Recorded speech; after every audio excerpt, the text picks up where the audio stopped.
दोस्तों आइए सबसे पहले समझ लेते हैं कंजंक्शन के मीनिंग को। कंजंक्शन जो वर्ड है वो बना है हमारा कंजॉइन से और जिसका मतलब ही होता है जोड़ना।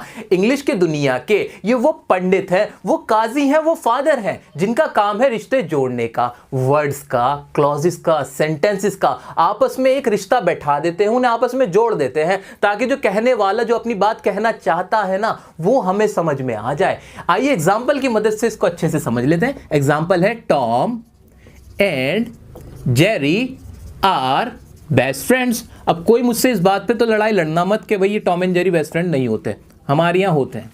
अब यहां पर दो बातें थी, मैंने वर्ड बोला टॉम और मैं चुप हो गया, दूसरा मैंने बोला जेरी बेस्ट फ्रेंड्स हैं। अब जब मैंने इन दोनों बातों को अलग अलग बोला ना तो कुछ समझ में नहीं आया जब तक कि इसमें एंड नहीं लग गया।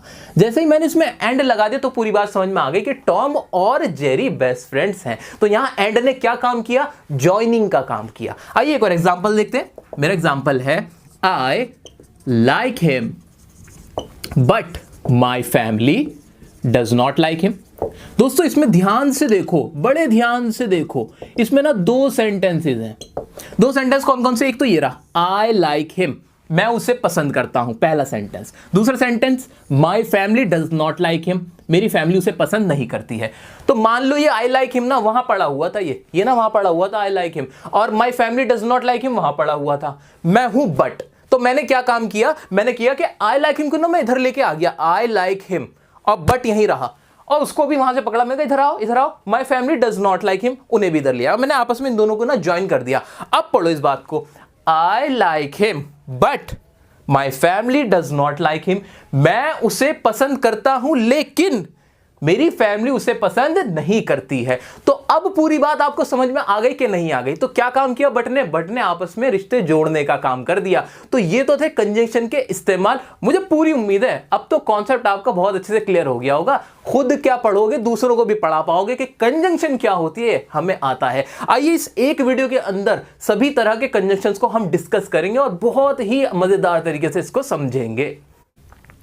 तो दोस्तों कंजंक्शन का कॉन्सेप्ट तो हमने अच्छे से समझ लिया है। अब मेरे क्वेश्चन का जवाब दो। मैंने आपके सामने एक सेंटेंस लिखा हुआ है, सेंटेंस है मेरा the book is on the table. इसके अंदर भी दो चीजें हैं, द बुक इज और द टेबल, के बुक है टेबल, इनका आपस में कोई मतलब नहीं निकल रहा था जब तक कि मैंने ऑन नहीं लगा दिया। जैसे ही ऑन लगा दिया मेरे को समझ में आ गया कि जो बुक है वो टेबल पर है। तो क्या यहां पे ऑन का इस्तेमाल एज अ कंजंक्शन हुआ है? बिल्कुल नहीं, क्योंकि हम जानते हैं कि ऑन तो हमारी एक प्रेपोजिशन होती है। तो यहां पे क्या डिफरेंस है प्रेपोजिशन का और कंजंक्शन का, वो समझते हैं। कोई टीचर आपको बताता नहीं और आप पूछते नहीं और खामखा में एग्जाम में गलत करके आते रहते हो और इंग्लिश से डरते रहते हो। ये डर बैठ जाता है, अरे ये तो सारी चीजें एक जैसी सी होती है। नहीं नहीं नहीं, जरा भी नहीं, सारी चीजें अलग होती हैं। आपका कॉन्सेप्ट क्लियर होगा आज और आपके मन से इंग्लिश का डर भी खत्म होगा और ये कंफ्यूजन भी खत्म होगी कि क्या कंफ्यूजन है। आइए समझते हैं कि क्या रोल होता है प्रेपोजिशन का। जो हमारी प्रेपोजिशन होती है ना उसका काम होता है रिलेशन बताने का। किस चीज का? रिलेशन बताने का। रिलेशन का मतलब क्या होता है? रिलेशन का मतलब होता है कि या तो वो टाइम बताती है या कोई डायरेक्शन बताती है या कोई प्लेस बताती है। ये सब हमने पढ़ा हुआ है हमारी पुरानी वीडियोस के अंदर प्रेपोजिशन की जो है। तो अब यहां पे जो काम हो रहा है, क्या ये कोई टाइम या डायरेक्शन बता रहा है? The book is on the table, on का इस्तेमाल जब तक यहां ऑन नहीं लगा था तब तक तो कोई बात क्लियर नहीं हो रही थी। जैसे इस सेंटेंस में मैंने ऑन लगा दिया, मुझे एक दिमाग में एक तस्वीर बनी जिसमें एक टेबल है, उसके ऊपर एक बुक रखी हुई है, यानी प्लेस का पता चल गया। तो ये बिल्कुल क्या बन गई? हमारी प्रेपोजिशन बनी। लेकिन कंजंक्शन के केस के अंदर कोई भी ऐसी बात नहीं होती जिससे हमें पता चल जाए कोई टाइम का, किसी डायरेक्शन का या किसी प्लेस का। आइए इस एग्जाम्पल में देखते हैं। टॉम एंड जेरी वाला जो हमारा एग्जाम्पल है, इसमें एंड लगने से कोई डायरेक्शन पता चली, किसी टाइम का पता चला? बिल्कुल नहीं पता चला। ऐसे दूसरे वाले एग्जांपल में बट लगने से किसी बात का पता चला? Time, direction, place?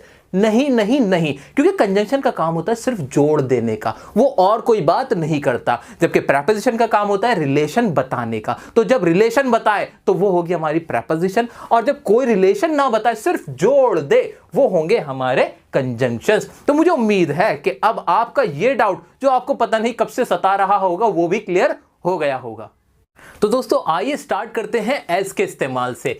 ASS जिसकी हिंदी होती है जैसा, साथ ही साथ ये एक एडवर्ब भी होता है और एडवर्ब का डिस्कशन हम करेंगे हमारी एडवर्ब की वीडियो में। अभी देखते हैं कि एज का इस्तेमाल कंजंक्शन में किस तरह से होता है। तो इसका पहला इस्तेमाल होता है काम के तरीके को बताने के लिए, यानी कोई भी काम जिस तरीके से हो रहा है ना, उस तरीके को जब भी बताया जाएगा ना तो एज लगा देंगे। जैसे कि मैंने आपसे कहा कि आप पेन से लिखो, तो आपने पेन से ही लिखा। इसकी इंग्लिश में क्या बनाऊंगा कि you wrote as I said, आपने लिखा जैसा मैंने कहा।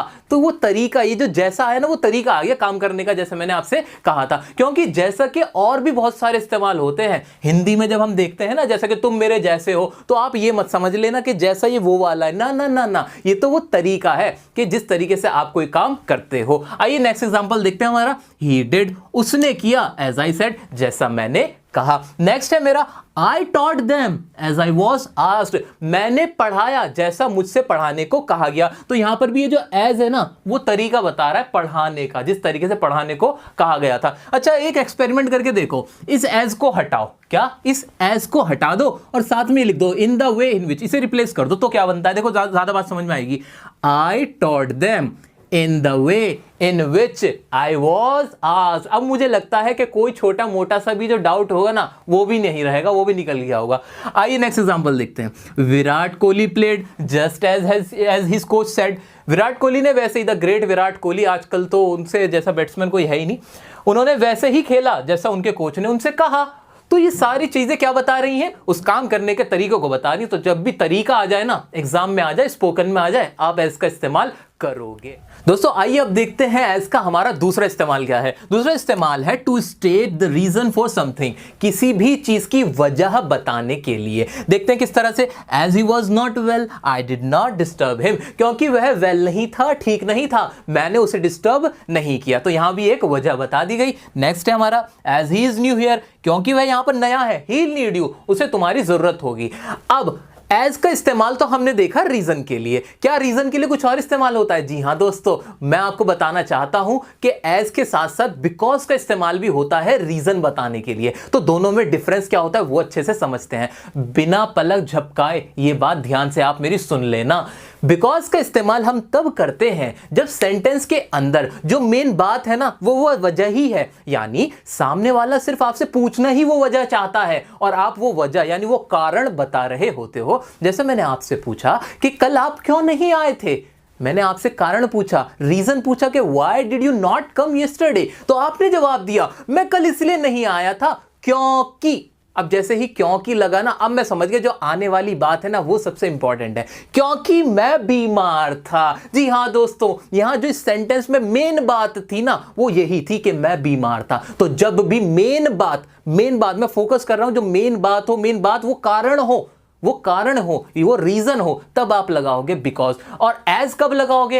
एज तब लगाओगे जब जो रीजन बता रहे हो ना वो आप एक्स्ट्रा में बता रहे हो, यानी वो मेन बात नहीं है, यानी सेंटेंस के अंदर इस बात का इतना रेलेवेंस नहीं है, ये मैटर नहीं करती। मैटर ये करता है कि उस कारण की वजह से जो बात हुई, उसका रिजल्ट, उसका इफेक्ट जो हुआ। जैसे कि as he was not well, वह ठीक नहीं था, ये हमारे लिए मेन नहीं था। मेन ये था कि आई डिड नॉट डिस्टर्ब हिम, मैंने उसे डिस्टर्ब नहीं किया, ये मेन बात थी। वाह कितना प्यारा कॉन्सेप्ट है, मजा आ रहा है ना? अगर मजा आ रहा है तो वीडियो को लाइक जरूर कर देना। नेक्स्ट है मेरा as he is new here, यहां पर भी देखो जैसे कि वो यहां पर नया है, तो यहां पे ये बात मेन नहीं है कि भाई वो यहां पे नया है कि पुराना है, ये मेन नहीं था। मेन क्या था? ही विल नीड यू, उसे तुम्हारी जरूरत पड़ेगी। अच्छा याद रखना कि जब हम एज के बाद वजह बताते हैं ना, एज के बाद जब हम वजह बताते हैं तो वो वजह जो सुनने वाला होता है ना उसको ऑलरेडी पता भी हो सकती है।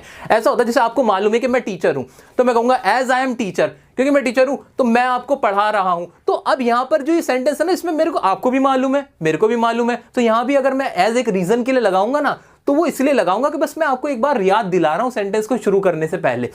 तो यहां पे हमने देखा है एज का इस्तेमाल रीजन के लिए होता है, लेकिन ऐसे रीजन के लिए जिसका इफेक्ट हमें बताना हो, जिसका असर हमें बताना हो। और बिकॉज के हमने इस्तेमाल देख ही लिया है कि जो फुल फ्लेज रीजन के लिए ही होता है वो बिकॉज का होता है। एक और एडिशनल बात सुनते चलो, क्या कि एज का इस्तेमाल मोर फॉर्मल होता है, यानी फॉर्मल में ज्यादा होता है, और बिकॉज का इस्तेमाल ज्यादातर इनफॉर्मल के लिए भी किया जाता है। आइए अब बढ़ते हैं एज के हमारे तीसरे इस्तेमाल की तरफ। एज का हमारा एक तीसरा इस्तेमाल है टू ऐड एन इंफॉर्मेशन, कोई इंफॉर्मेशन ऐड करने के लिए, और which you have just said, और ऐसी कोई बात कहने के लिए जो आपने अभी भी तो कही है, अभी भी तो कही, जैसे मैंने आपसे कहा।